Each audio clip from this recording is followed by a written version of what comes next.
Well, they're supposed to help students and teachers respond to an active shooter, but some groups say active shooter drills can be too traumatizing.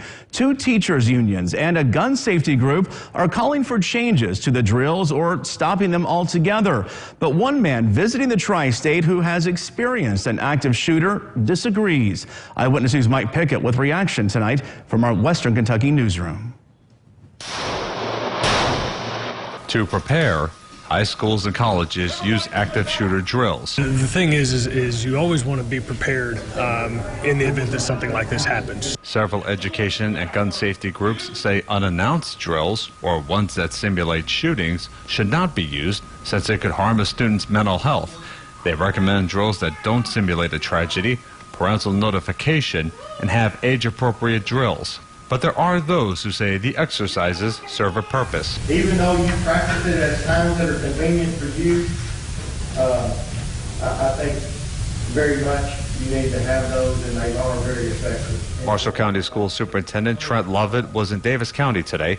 His school saw an active shooter 2 years ago.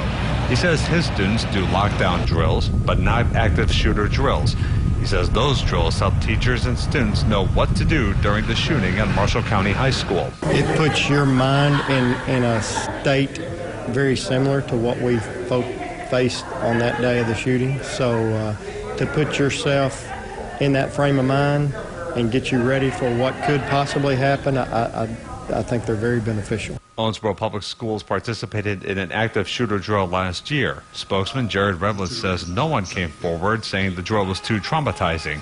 Students get advance notice of a lockdown drill. We tell everyone in the building we're about to do a lockdown, just to give them a heads up and say we're going to do this. It's just a drill. It's just practice, kind of keep everybody calm. American Federation of Teachers President Randy Weingarten says students are already experiencing record levels of trauma and anxiety because of the threat of shootings in schools and because of how drills are done.